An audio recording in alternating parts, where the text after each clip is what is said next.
everything is all the yanas,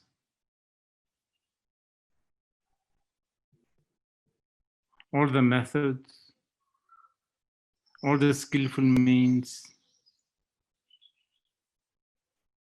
all the practices, all kinds of, I don't know, paramitas like generosity, patience, mindfulness,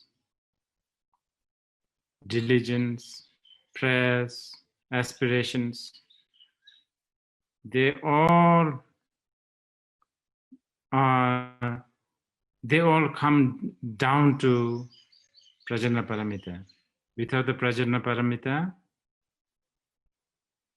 all the other methods, techniques,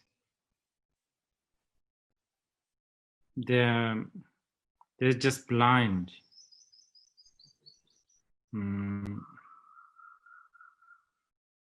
They mean nothing actually.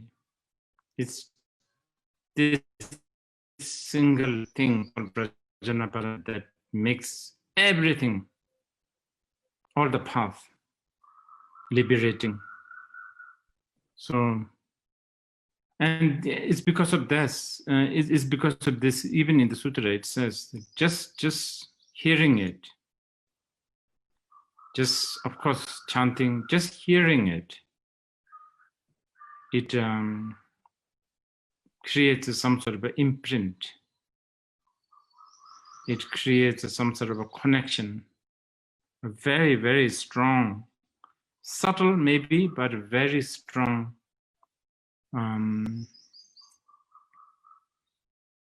cause, conditions.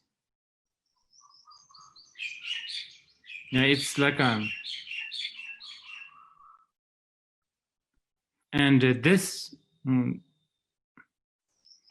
condition, if you like, condition is maybe not the right word, but this auspicious circumstance is like unrefutable, cannot be, because this, the only prajna paramita takes you to the truth. It is the technique of the truth. So thank you for doing this. Okay, maybe you should chant. Thank you, Rinpoche, for arranging this global chanting. Thank you very much. Lynn, should we start? Let's go ahead and start. Let's do it.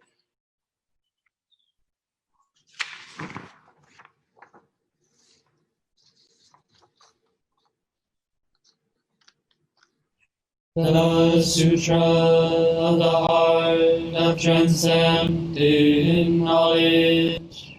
Thus have I heard once the Blessed One was dwelling in Rajagriha at Vulture Peak Mountain, together with a great gathering of the Sangha of monks and a great gathering of the Sangha of Bodhisattvas. At that time the Blessed One entered the Samadhi and expresses the Dharma of all profound illumination, and at the same time Avalokiteshvara, the Bodhisattva Mahasattva, while practicing the profound prajna paramita, saw in this way. He saw the five skandhas to be empty of nature, and through the power of the Buddha, Venerable Shariputra said to Noble Avalokiteshvara, the Bodhisattva Mahasattva, how should a son or daughter of noble family train who wishes to practice the profound prajna paramita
cessation, no suffering, no path, no wisdom, no attainment, and no non-attainment. Therefore, Shariputra, since the Bodhisattvas have no attainment, they abide by means of Prajnaparamita. Since there is no obscuration of mind, there is no fear, they transcend falsity and attain complete nirvana. All the Buddhas of the three times by means of Prajnaparamita fully awakened to unsurpassable true complete enlightenment. Therefore the great mantra of Prajnaparamita, the mantra of great insight, the unsurpassed mantra, the unequaled mantra, the mantra that comes all suffering should be known as truth. Since there is no deception, the Prajnaparamita mantra is said in this way. Om Rate Rate Vararate Varasam Rate Bodhisvaha. Om Rate Rate Vararate Varasam Rate Bodhisvaha. Om Rate Rate Vararate Varasam Rate Bodhisvaha. Shariputra, the Bodhisattva Mahasattva, should train in the profound Prajnaparamita. Then the Blessed One arose from that samadhi and praised noble Avalokiteshvara, the Bodhisattva Mahasattva, saying, Good, good, O son of noble family, thus it is, O son of noble family, thus it is, one should practice the profound Prajnaparamita, just as you have taught, and all the Tathagatas will rejoice when the Blessed One has said his venerable Shariputra and noble Avalokiteshvara, the Bodhisattva Mahasattva, that whole assembly and the world with its costumes, asuras and Gandharvas rejoiced and praised the words of the Blessed One.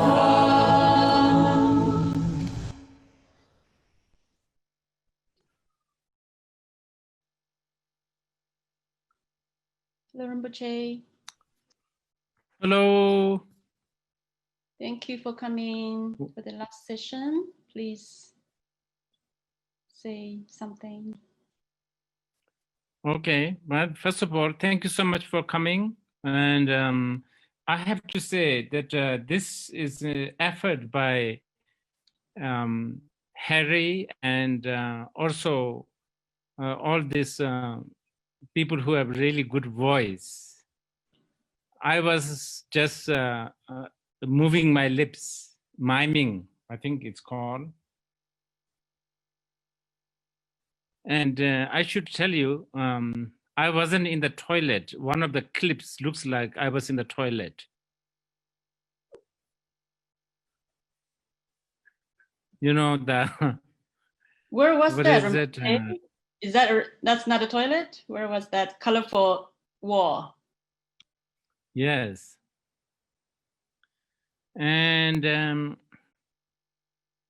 wow, some of you have been, you know, my network is not so good, so I try to come in, and then also I'm doing a puja.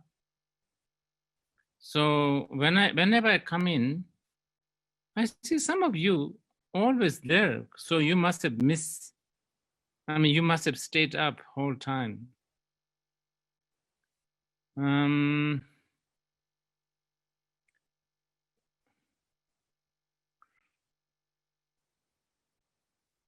Okay, I think the network is good now. What do you, can you hear, June? Yes, Rinpoche, very good, very clear. Okay. Okay, so Heart Sutra. Well,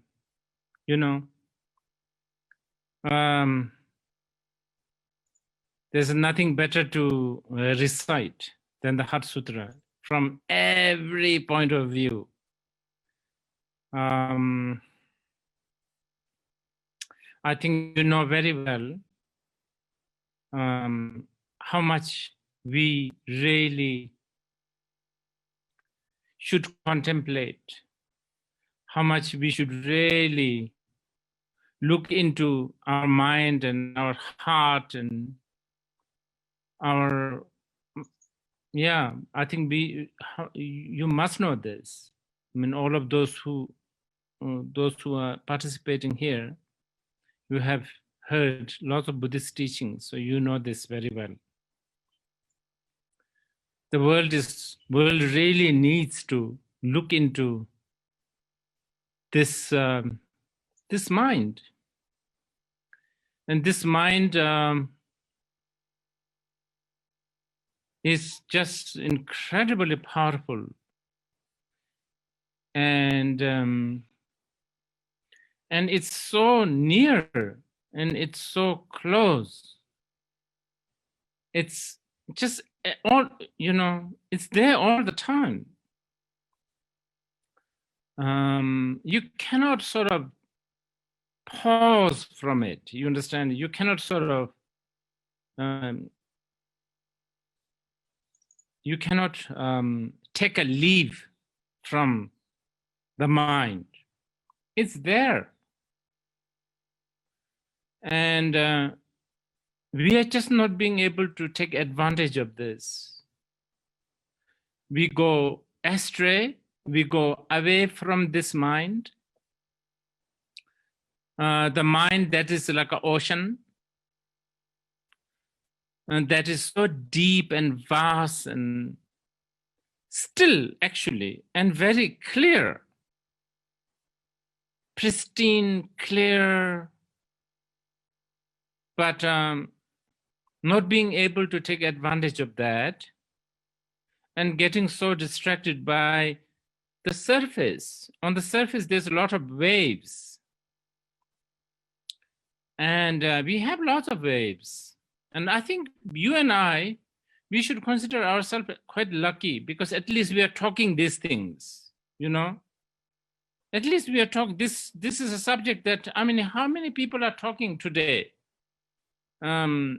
Most of the people don't even know this exists.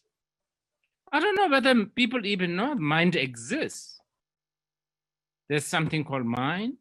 I don't know whether people even know that there's something so precious and so sublime, so pristine, so so abundant, and so what do you call it? So rich. There's so much creativity. There's so much light, and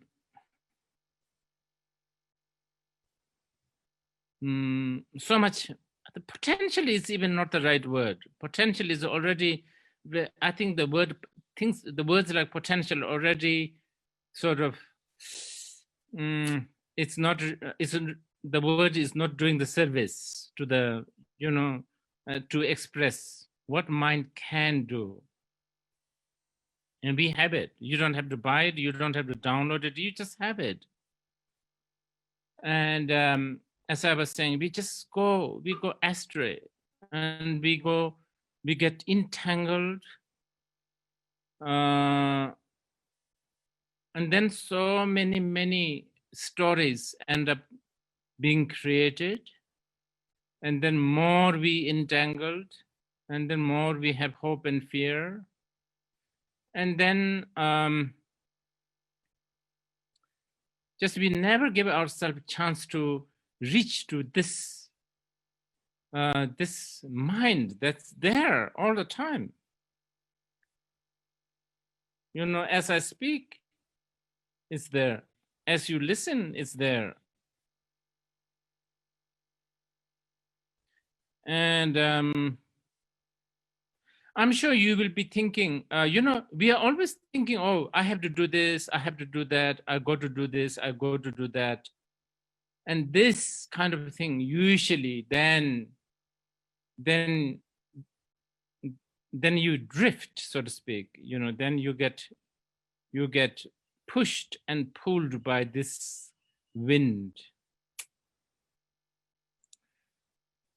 As we chant the Heart Sutra, there's the Heart Sutra mantra. I was explaining this in the earlier session. Tatyatha om gate gate paragate parasam gate bodhi swaha. I was explaining, maybe some of you have already heard this, so you can go for a pee break if you want. I'm going to repeat this. Tathagata,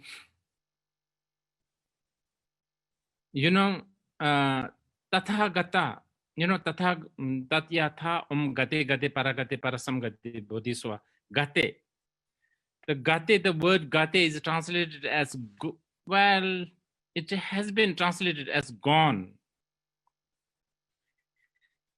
And I was saying to the earlier group that if today we have Buddha Shakyamuni receiving a call, he would say, Tathagata is speaking. That's what he used to call himself. You know that? He calls himself Tathagata. Tathagata wishes to go and beg for alms. Tathagata wishes to teach. Tathagata can remain on earth for as long as he wishes. But Tathagata is going to be passed into the parinirvana, so on and so forth. He always calls himself Tathagata. And it's actually quite an interesting word, this Tathagata, because what it really means is, it's a bit like this. If someone, okay, if you receive a call and you tell yourself, okay, DNA is speaking, or a sort of a molecule is speaking, or atom is speaking. You understand? That Shakyamuni Buddhas, he has several names, right? I mean, Buddha, he never called himself Buddha. Okay, Buddha speaking, he never says that. And then he doesn't also say, Siddhartha speaking. That's his given name, Siddhartha.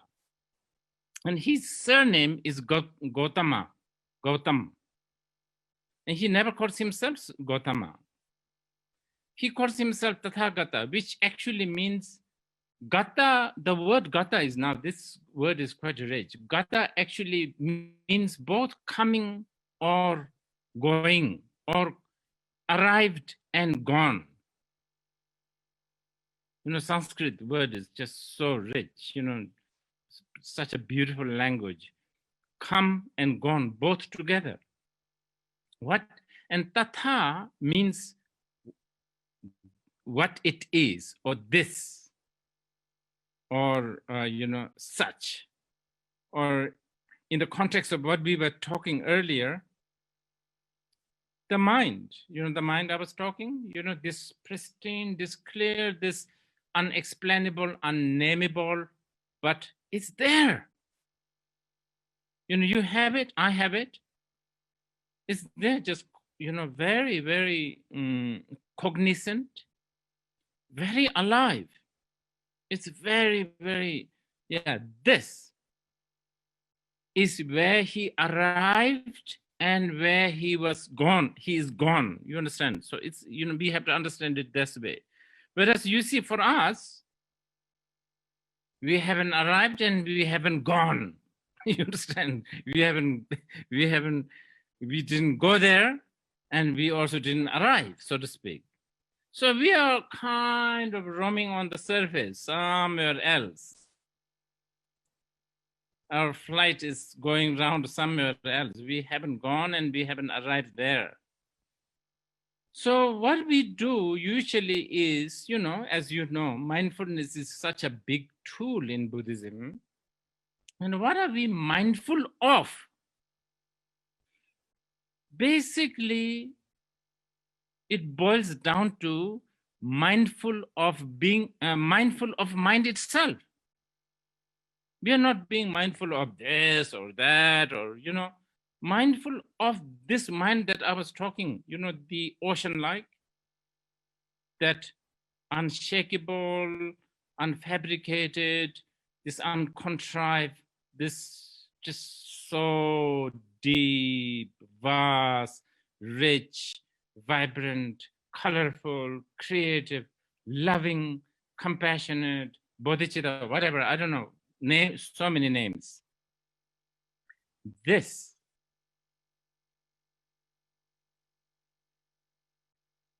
we need to be mindful of.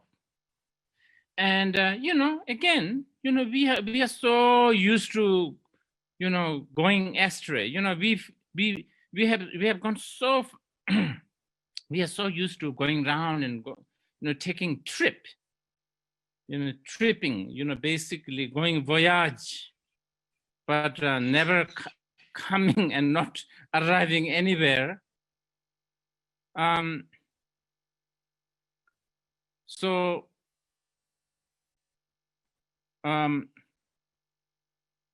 we have sort of, first of all, we don't even know that there is mind. I was talking, that, that's beautiful mind that we can arrive. And some of us, like you and me, probably, even though we know, wow, that is quite beautiful, that is so rich, and that is so, like, that is something that is so wonderful.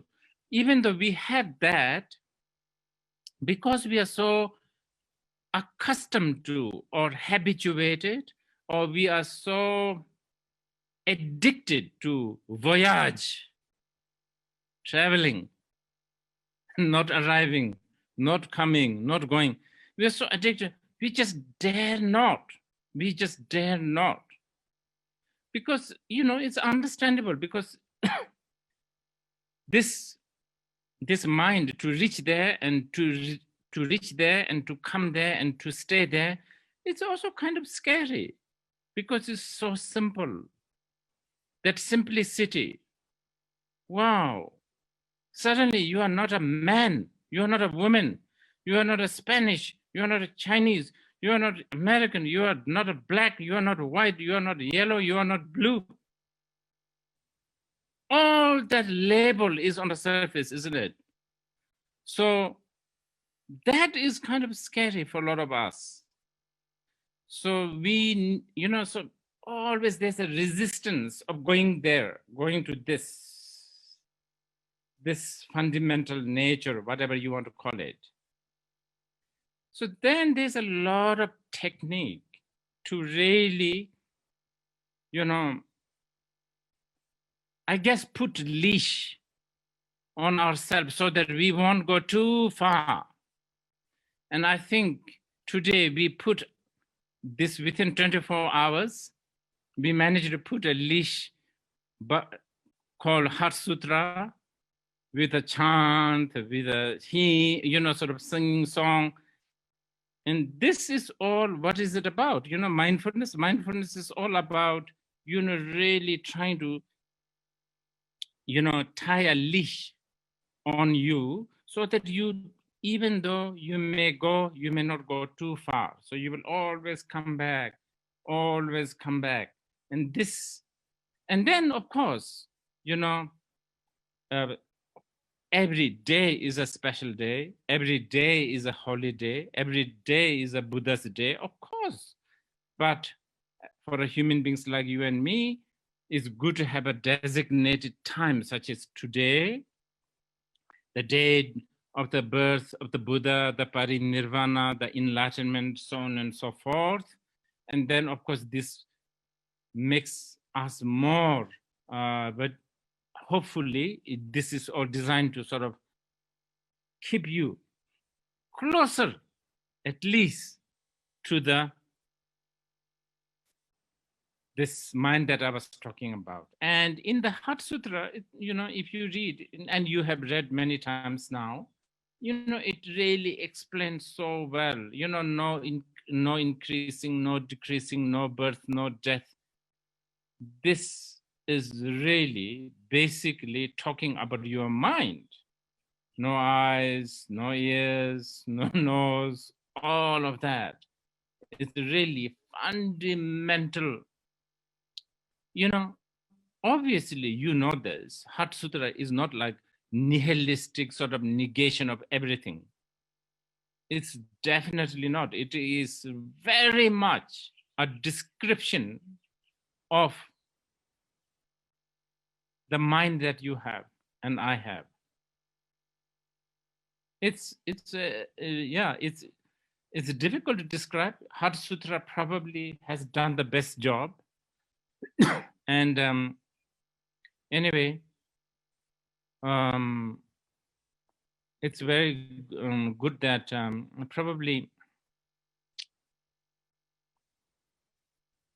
this is the, I mean, at least for me, this was the first time that the Heart Sutra is chanted during the very special day of Saga Dawa, straight marathon, 24 hours, which is fantastic. Thank you for joining us. I think a lot of people are now, I'm sure some people want to really, practice, but some people also want to just sing songs, which is fine. And many people are already talking about wanting to do more of this. So I'm sure we will think of a lot of things. If you have any ideas of what we could do, using this Zoom, this kind of medium, please write it to us, to me.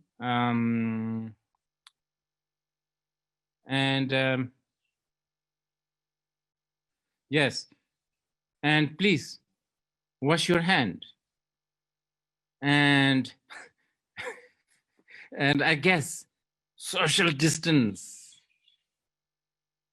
and moisturizers,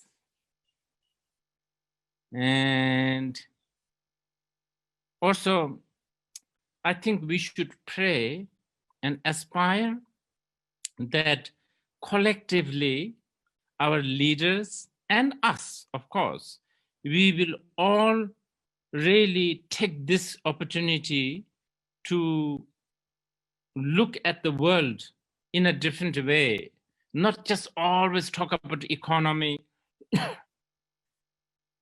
Because I think we have a good chance now, again, to jumpstart and restart, like the computers have, like what, boost something like that, I think maybe, environmentally, because I think this situation that we have had past few months now, and now, especially in America, all this has really made us realize we are just so fragile. We are like a dewdrop, so that's also kind of important. Yes, of course, for emotional human beings like us, it's very painful and unpleasant.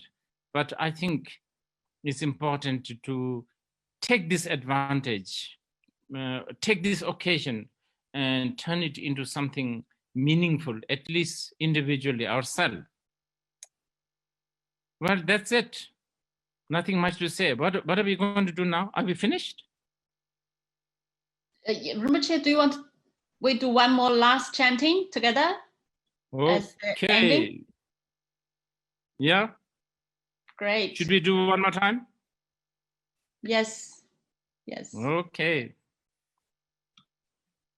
Thank you, Rinpoche. Arnie.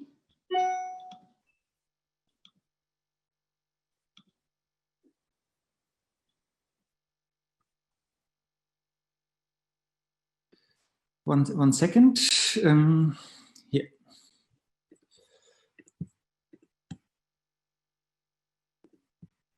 The Sutra of the Heart of Transcending Knowledge.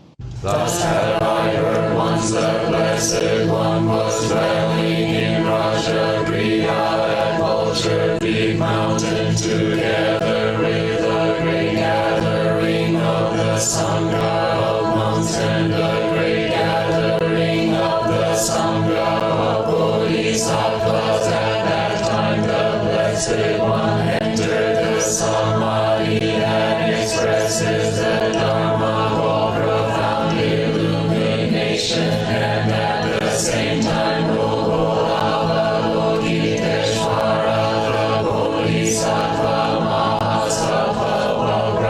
sing the profound Prajnaparamita. So in this way he saw the five skandhas to be empty of nature, and through the power of the Buddha, Venerable Shariputra said to noble Avalokiteshvara, the Bodhisattva Mahasatva, how should a son or daughter of noble family train who wishes to practice the profound Prajnaparamita addressed in this way? Noble Avalokiteshvara, the Bodhisattva Mahasattva said to Venerable Shariputra, O Shariputra, a son or daughter of noble family who wishes to practice the profound Prajnaparamita,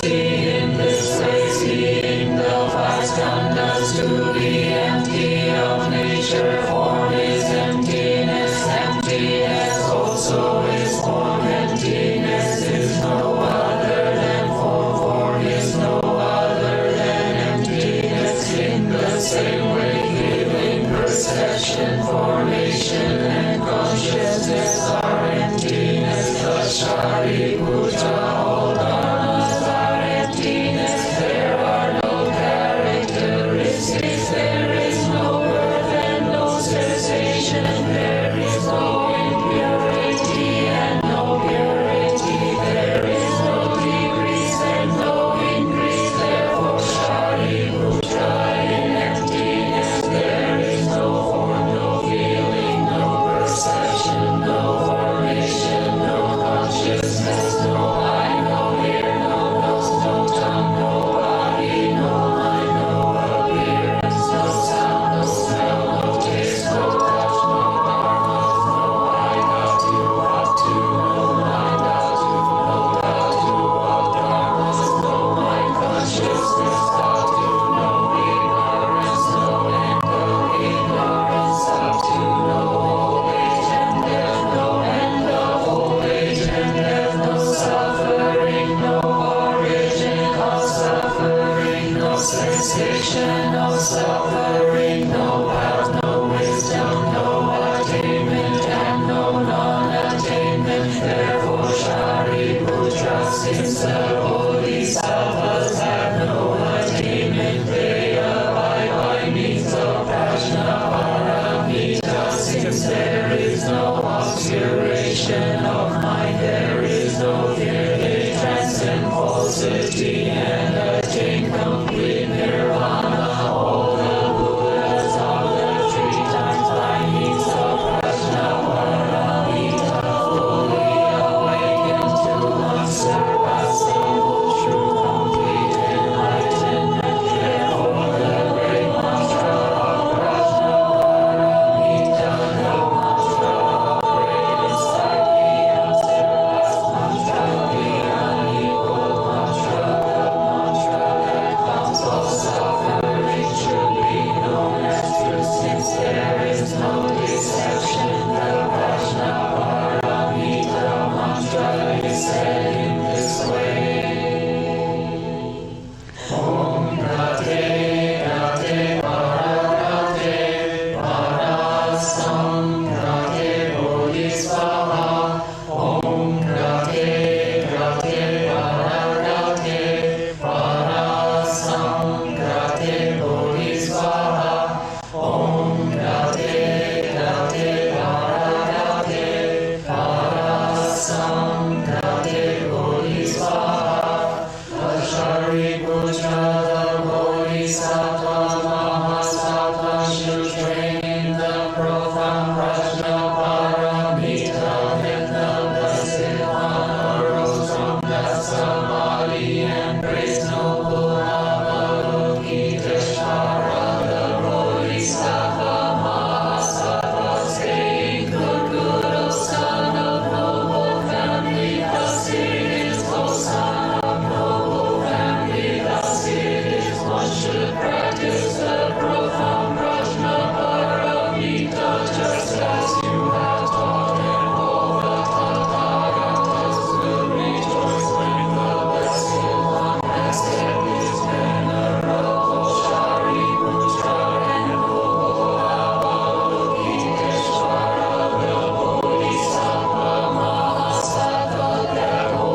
Rinpoche, that was the last chanting. So please, Arnie, are you there?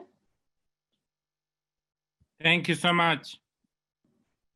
Let's dedicate this merit. Arnie, to all sentient beings. Thank you so much, Rinpoche.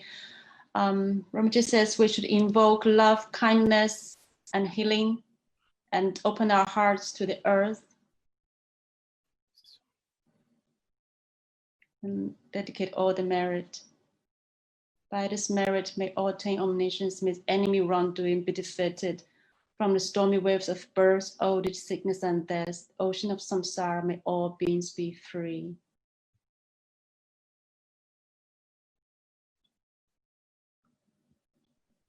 Thank you, everyone. Thank you, Rinpoche. Thank you. Bye-bye. Bye.